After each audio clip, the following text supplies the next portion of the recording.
Dans l'actualité de ce mercredi, décès de la députée Marie-Louise Diouf des suites de la Covid-19, la session budgétaire va se poursuivre, mais à huis clos à l'Assemblée nationale.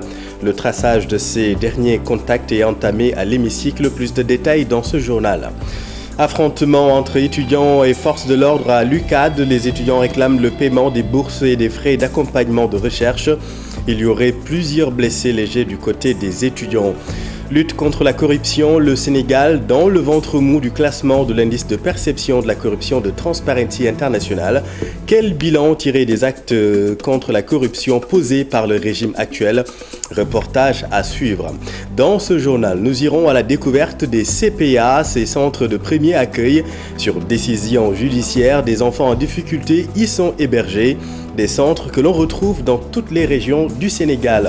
Voilà pour le sommaire. Tout de suite, le développement.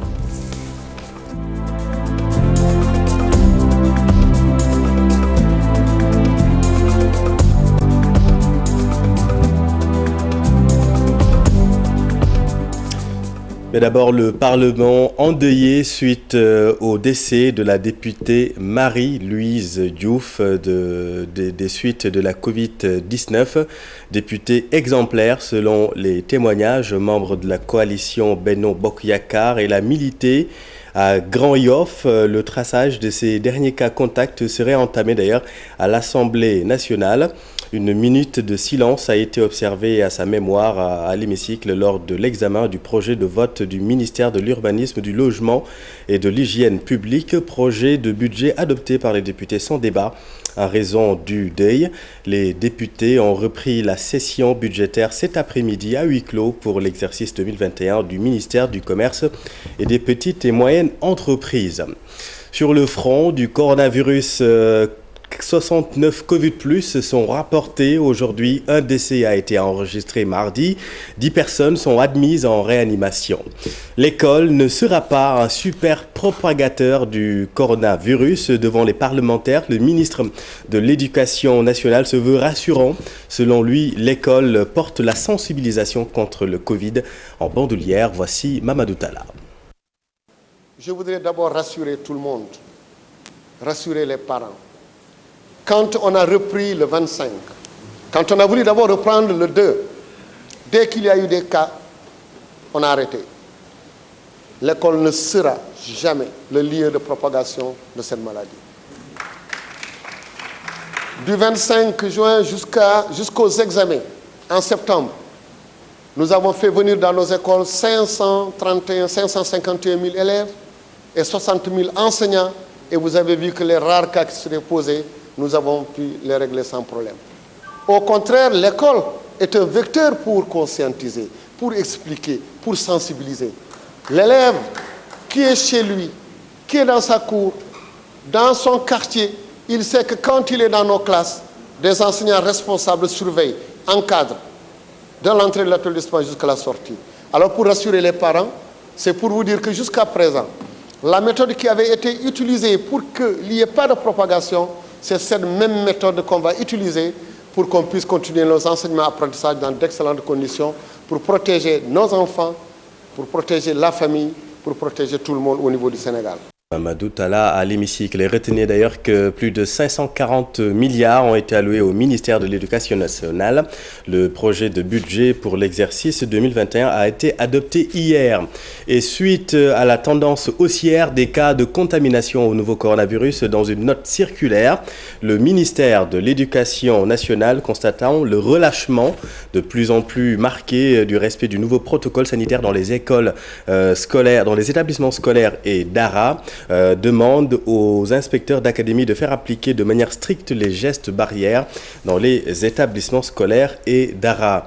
L'UGB aussi en deuil, l'université de Saint-Louis, avec le décès du professeur Mariama Dalanda Diallo, professeur de microbiologie et de biologie végétale à l'UFR de sciences agronomiques, aquaculture et technologie alimentaire.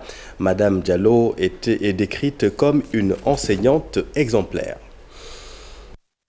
Perturbé ce matin à l'université Cheikh Anta Diop de Dakar, l'avenue a encore été barrée par les étudiants. Situation causée par des échauffourées entre étudiants et forces de l'ordre. À l'origine, les étudiants réclament le paiement des bourses et des frais d'accompagnement de recherche. Voyons tout cela avec Ibou Diouf et Amadou Ba. Encore beaucoup d'images insolites lors des face-à-face entre forces de l'ordre et étudiants.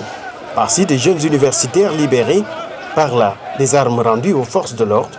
La question des bourses est à l'origine de ce désordre. Parce qu'aujourd'hui, tous les nerfs sont tendus. Les étudiants sont fatigués parce que l'attente a été longue et depuis longtemps, le gouvernement n'a pas encore réagi. Aujourd'hui, on fait recours à la violence pour que le gouvernement entende le cri des étudiants, le cri du corps. Le motif de ce mouvement n'est rien d'autre que le retard noté au niveau du paiement des bourses et des accompagnements, toujours, qui tardent à se payer.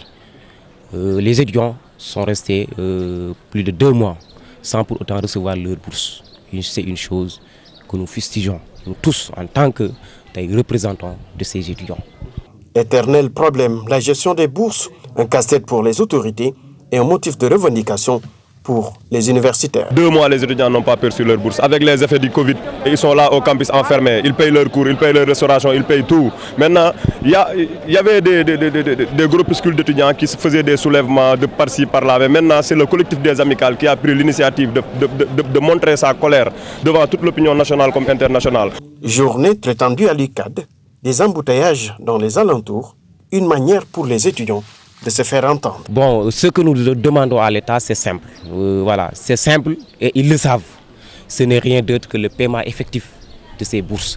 Parce que l'étudiant n'a que sa bourse pour survivre et poursuivre ses études à l'université. Nous sommes là tous, nous sommes issus des familles pauvres. Il y a plus de 30 blessés. Et parmi ces 30 blessés, il y a plus de 5 blessés graves.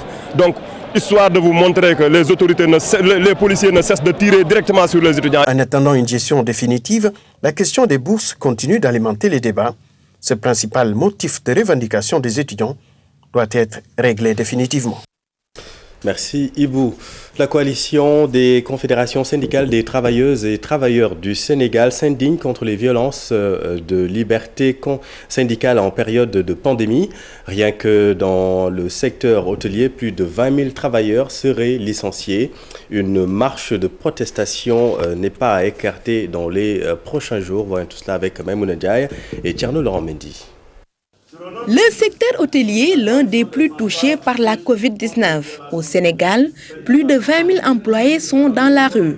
En sus du non-respect du protocole sanitaire dans les écoles et transports, la coalition des confédérations syndicales des travailleuses et travailleurs du Sénégal dénonce. Toutes les entreprises qui devraient même observer des chômages techniques, l'État avait exigé dans cette loi que les travailleurs soient payés au moins à 70% de leur salaire, même s'ils restent chez eux. Je pense que cette loi d'habilitation a beaucoup sauvé la situation. Par contre, nous avons constaté qu'en dehors de ça, il y a beaucoup de secteurs où, effectivement, les entreprises ne pouvaient pas tenir après les 3 mois et ils ont fermé. Mais c'est dans beaucoup de secteurs de l'hôtellerie où les gens n'avaient pas de clients, donc ils étaient obligés de fermer. Ces secrétaires généraux de la coalition mettent en garde certains employeurs. Dans beaucoup de secteurs, les violations où les entreprises ne veulent même pas entendre parler de syndicats. C'est le cas des mines d'or et les mines de Sabadola, de Kédougou. Dans beaucoup d'entreprises, les chefs d'entreprise ne veulent pas entendre parler de création de syndicats ni de délégués du personnel. Donc c'est des cas que nous avons notés à la violation où il y a plusieurs camarades travailleurs qui ont été licenciés. C'est le cas des Grands Moulins. Heureusement, l'État a légiféré pour que les délégués ne soient pas licenciés, mais le combat continue pour que les travailleurs qui ont été licenciés puissent retrouver leur travail. Pour faire face, ces confédérations syndicales comptent organiser une marche nationale pour mieux se faire entendre. La deuxième étape, c'est d'aller vers une marche nationale dans laquelle tous les travailleurs vont exprimer leur préoccupation, à savoir comment faire en sorte pour faire face pour la protection de l'emploi, pour la création d'emplois, surtout pour les jeunes. Après la marche, nous allons aller vers le dépôt d'une plateforme minimale. Et après le dépôt de la plateforme minimale, nous sommes prêts à en découdre si l'État ne veut pas négocier, si le privé ne veut pas négocier, et pourquoi pas aller vers le dépôt d'un préavis de grève. Au cours de cette conférence de presse, la situation à l'EPRES a été abordée, de même que le harcèlement des femmes dans certaines entreprises. Merci Maimouna. Lutte contre la corruption, les résistances sont sournoises. Le Sénégal se trouve toujours dans le ventre mou du classement de l'indice de perception de la corruption de Transparency International. Comment rendre plus efficace la lutte contre la corruption? La marge de manœuvre des institutions qui luttent contre le phénomène est-elle suffisante? Élément de réponse, Mohamed Samb, Ababakar Kamara. Le mal est encore là. De la corruption à tous les niveaux, dans l'administration, dans les médias, dans la justice et dans bien d'autres secteurs. Comme en témoigne le classement de l'indice de perception de la corruption de Transparency International, le Sénégal stagne dans la zone rouge avec le score de 45 sur 100. C'est quelque chose qui doit toucher vraiment tout le monde, autant les personnes qui s'adonnent facilement à la corruption et autant les personnes qui acceptent les pots de vin. La corruption existe au sein même de nos foyers, entre un papa et ses enfants, entre une maman et ses enfants. C'est une culture qui est bien ancrée dans notre société. C'est quelque chose contre lequel il faut lutter. Parce que c'est un vrai problème. Entre corrupteurs et corrompus, des responsabilités partagées, nos interlocuteurs assument et condamnent. Je suis un corrupteur dans la mesure où je peux avoir besoin d'un papier administratif qui, dans la légalité, dans le cours normal des choses, peut faire 15 jours. Et je regarde à gauche, à droite, je vois un agent qui peut me le régler en moins de 24 heures si je lui donne quelques billets de banque et je le fais. Là, je reconnais. Je n'ai pas du tout eu affaire à de la corruption, ni entendu de cas de corruption grave. Quand un pays se développe, pour que les potentialités puissent se libérer, il faut que ce goulot d'étranglement qu'est la corruption puisse être défait. En dépit des institutions mises en place par l'État pour endiguer la corruption au Sénégal, le fléau persiste encore. D'aucuns s'interrogent sur l'efficacité de ces mécanismes. Ça demande une volonté politique, ça demande un courage, ça demande aussi du patriotisme sans commune mesure. L'OFNAC, si elle fonctionne comme elle devait l'être, je pense que le niveau de corruption peut baisser d'ici prochainement. Benn loi boo xam ne képp ku def corruption ñu ut ay daan teg ko sa kaw mujj nag ci bépp corruption bu mu di amee daal ñu def ay daan teg ko ci sa kaw. Le Sénégal, à l'instar des autres pays de l'UEMOA, loge dans la zone rouge dans le classement de l'indice de perception de la corruption. Au niveau mondial, le pays se classe à la 66e place et 7e en Afrique. Merci beaucoup Mohamed. Et puis la douane a procédé ce mercredi à l'incinération d'importantes quantités de drogue composées de cocaïne et de hashish saisies dans le cadre d'opérations menées par la douane et par la marine nationale en présence des représentants de toutes les forces de défense et de sécurité. Les détails avec le colonel Babakar Mbaye de la douane. La cérémonie, elle est importante parce qu'elle consacre la destruction de marchandises prohibées qui ont été saisies, des marchandises que l'on sait très nocives pour la santé et la sécurité des populations, qui sont du fait du trafic international de stupéfiants. Donc c'est des saisies très importantes qui ont été procédées par la Marine nationale à hauteur de 750 kg, que la douane a bien voulu faire dont la douane a bien voulu faire la procédure, qu'elle a gardée jusqu'à maintenant, et elle procède sous l'autorité du juge qui a permis cette opération de détruire aujourd'hui. Également, c'est 5138 kg, 5 tonnes 138 de hashish, d'une valeur également de 45 milliards à peu près. Pour la cocaïne, c'est une valeur de 72 milliards. Il y a également des saisies de la douane à hauteur de 167 milliards, 164 kg également, qu'aujourd'hui on est venu détruire ici au niveau des ciments du Sahel. Donc la valeur globale de ces saisies va aux alentours de 120 milliards, ce qui démontre que quand même c'est un trafic assez puissant qui traverse nos frontières, mais qui trouve en face de lui quand même des forces de sécurité devant déterminées à protéger notre territoire, à protéger également la santé, la sécurité de nos populations. L'eau, source de frustration à Morolan, autorités et populations s'insurgent contre les difficultés liées à l'accès à l'eau. Pourtant, selon elle, plusieurs forages qui alimentent Dakar et sa banlieue prennent leurs sources à Mont-Roland. Une vraie frustration pour les populations. Voyons tout cela avec Cheikh Anta Diop et Seyla Tir. Dans une situation extrêmement difficile, le manque d'eau est notoire dans plusieurs villages de la commune. Un cri du cœur lancé par le maire à l'occasion de la présentation d'une proposition de budget. On s'est rendu compte que quand Aquatec est venu jusque-là, depuis plus d'1 an, il y a des villages où il n'y a pas encore d'eau, tels que le village de Lorous et le village de Tuvintango, le village centre. Jusqu'à présent, il y a des parties qui n'ont pas d'eau pendant la saison sèche.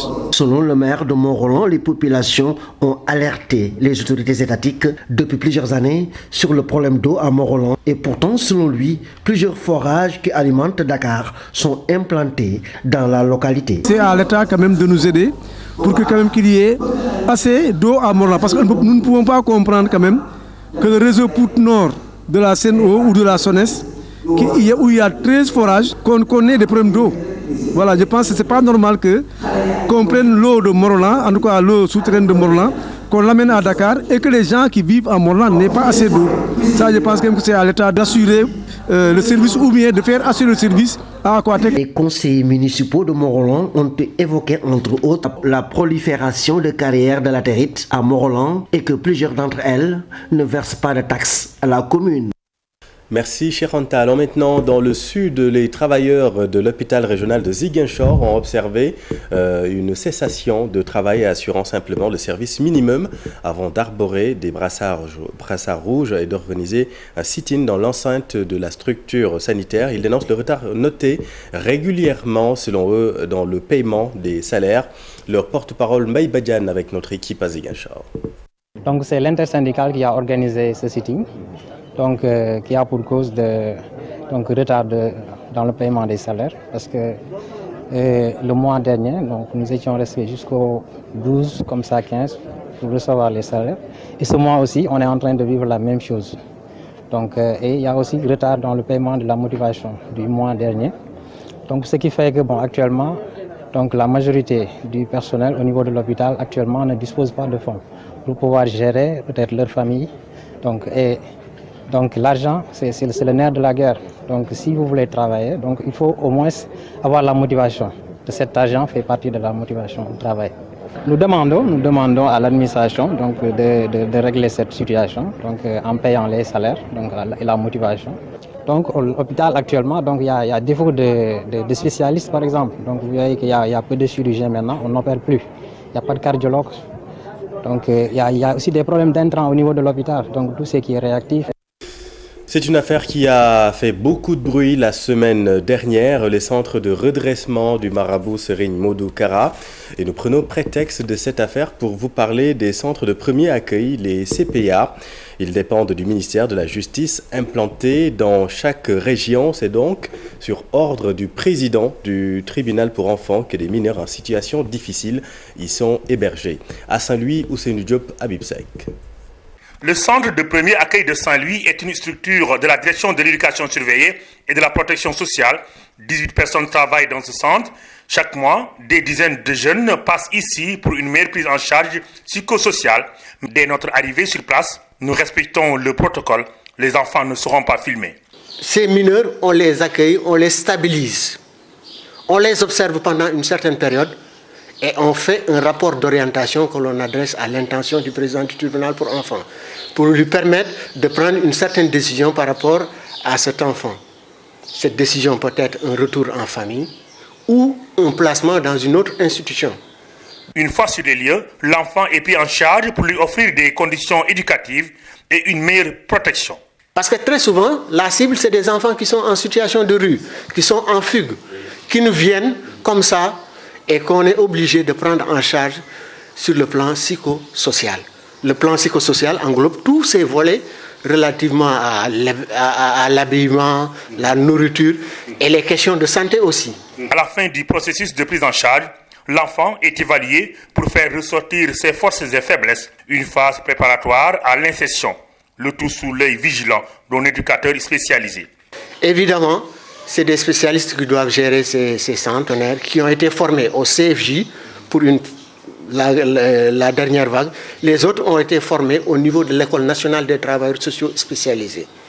Donc, c'est des spécialistes de la relation d'aide, c'est des spécialistes de la prise en charge de l'enfant en situation de vulnérabilité. Le placement dans ce centre d'accueil peut se faire d'office par le président du tribunal pour enfants ou le juge d'instruction en charge des affaires mineures sur requête du service de l'AEMO, dont délégué de quartier ou association.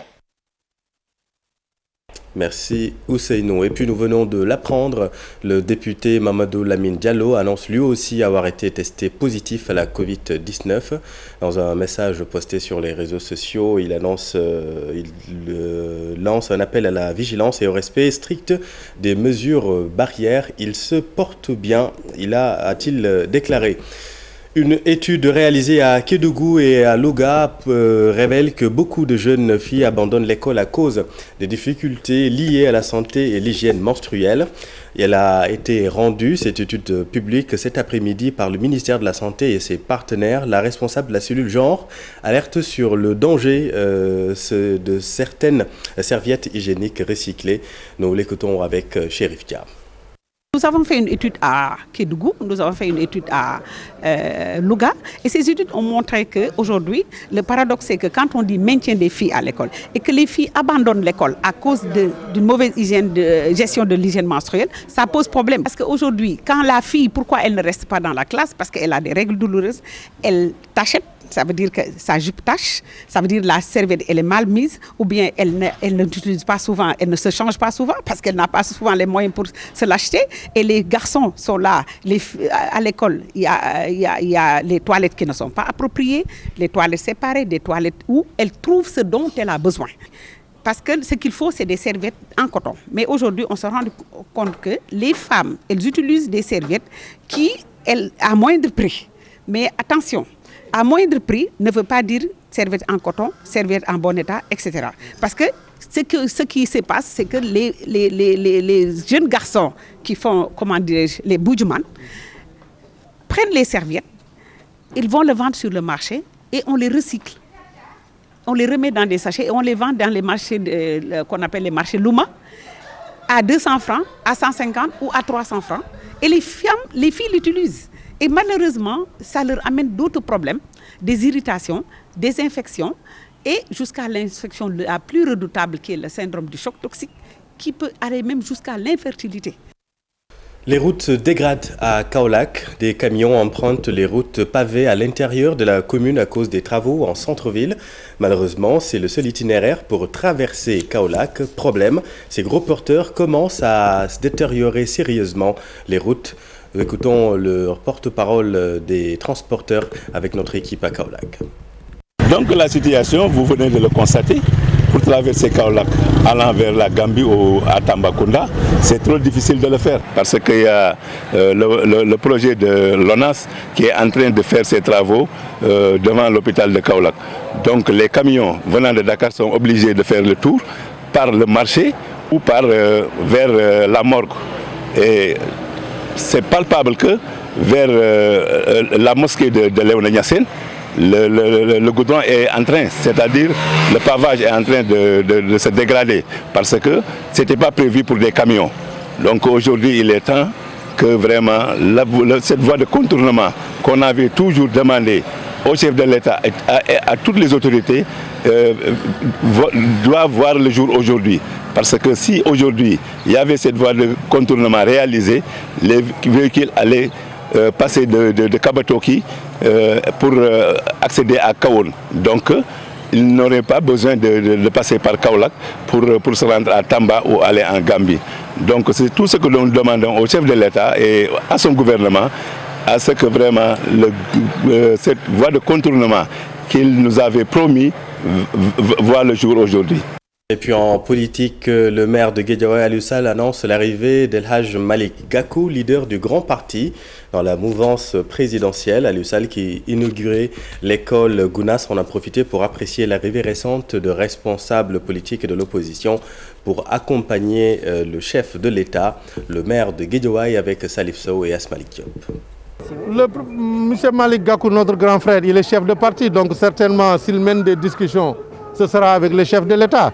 Mais la seule recommandation fraternelle que nous voulons lui faire, c'est de faire vite, parce que le train, il ne peut pas s'arrêter, il marche, et il marche très vite. Je sais même qu'il a déjà le pied droit et la moitié du pied gauche, mais il faut qu'il accélère la cadence. Et, nous sommes très contents de cette démarche en réalité de tous les jours du chef de l'État, consistant à s'ouvrir, consistant à dialoguer, consistant à élargir la famille de la mouvance présidentielle. Nous félicitons M. le Président de la République pour cette démarche d'ouverture, mais nous félicitons l'ensemble des personnalités politiques et autres qui ont accepté de venir avec le Président de la République relever les défis qui se posent à notre pays. Évidemment qu'ici à Guédiawaye, la démarche est pareille.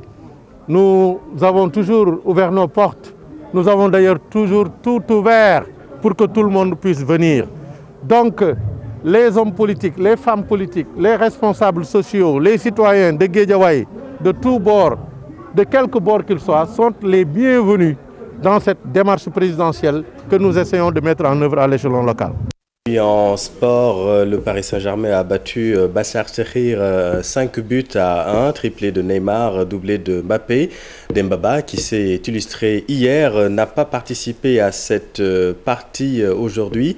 Retour sur son acte et ses positions en faveur de la lutte contre le racisme. Vrai footballeur, mais surtout un icône contre le racisme. Voyons tout cela avec Cheikh Tidiane Diaw. Mentioning a white guy, when you mentioning a white guy, you never say this white guy, you say these guys. So why when you mention me, listen to me, why when you mention a black guy, you have to say this black guy? Cette vidéo de Dembaba qui interpelle un arbitre après des propos racistes à l'endroit d'Achille Webo a fait le tour du monde. L'attaquant sénégalais, qui est très actif sur les réseaux sociaux sur la lutte contre le racisme, ne pouvait certainement pas laisser passer une telle attitude malveillante de la part d'un corps que l'on a souvent affectueusement appelé les hommes en noir. C'est tout naturellement qu'il demande à ses coéquipiers de quitter la pelouse du Parc des Princes après cet épisode malheureux. Ce comportement de la part de l'ancien attaquant de Chelsea ne surprend guère. Il n'y a pas longtemps, lorsque Lukaku, attaquant de l'Inter de Milan, avait subi des insultes et cris racistes, Dembaba avait expliqué sur Twitter le pourquoi il n'ira jamais jouer en Italie avant de demander à tous les joueurs de couleur de quitter le Calcio, même s'il se dit conscient que cela n'arrêtera pas leur haine et stupidité. Une autre affaire qui a fait sortir Dembaba de ses gonds, c'est le sort des Ouïghours persécutés en Chine. Le Sénégalais, sur les antennes de la BBC, se révoltait du silence du monde sportif face au massacre de ce peuple, soutenant que quand il y a des bénéfices financiers, certains ferment les yeux, en référence au mouvement Black Lives Matter, ce qui a suscité plus d'adhésion. Dembaba, âgé aujourd'hui de 35 ans, est-il un homme qui dérange? Ses prises de position ne laissent en tout cas personne indifférent. Basket, comme en 2018, le Mali est sur le toit de l'Afrique chez les moins de 18 ans. Le Mali a battu en finale de l'Afro-Basket U18 masculin le Sénégal sur le score 82-80. Les deux sélections vont représenter l'Afrique à la Coupe du Monde des moins de 19 ans en 2021. Bombardier qui va remonter sur le ring de la MMA en 2021. La Gambie qui reçoit une amende de 50 millions de francs CFA de la part de la CAF. L'Égypte sur le toit de l'Afrique chez les filles de moins de 18 ans. Le round-up de l'Actu Sport avec Cher Sadibou Diarra. Afro-Basket U18 féminin 2020 pour démarrer. L'Égypte à domicile met fin au règne du Mali. Vainqueurs des 3 dernières éditions, les Aiglons du Mali ont cette fois-ci perdu face à des Égyptiennes en état de grâce. Score final 68-63. L'Égypte est champion d'Afrique chez les filles de moins de 18 ans. Son deuxième sacre dans cette catégorie après celui de 2010. Passons au football. Le tournoi de l'UFOA Zone A des moins de 17 ans, finalement reporté. Initialement prévu à partir de ce 11 décembre à Sierra Leone, qui s'est désisté, la compétition est reprogrammée en janvier. La terre d'accueil est par contre pas encore connue. L'Union des fédérations ouest-africaines compte lancer un appel à candidature. Même si le Sénégal est dans les dispositions, aucun pays ne s'est encore manifesté pour l'organisation. La Gambie de son côté a reçu une amende de la Confédération africaine de football. La CAF estime que la Fédération gambienne de football a manqué entre autres d'intégrité sportive lors de l'accueil de la délégation gabonaise pour la 4e journée des éliminatoires de la CAN 2021. Pour avoir bloqué les Gabonais à l'aéroport toute une nuit, les Gambiens se sont vus infliger une amende de 50 millions de francs CFA par le jury disciplinaire de la CAF. La Fédération gabonaise de football, également sanctionnée pour détérioration de l'image de la CAF, montre son indignation et s'engage à saisir la commission d'appel dans les plus brefs délais pour que l'équité sportive soit préservée. En attendant, le lutteur Bombardier annonce son retour sur le ring de la MMA. Ce sera le samedi 8 mai 2021 face à Jérôme Le Banner, un ancien kickboxer professionnel français. En 2021, Bombardier va aussi livrer un combat de lutte face à Balla Gaye 2, dont la date n'est pas encore fixée.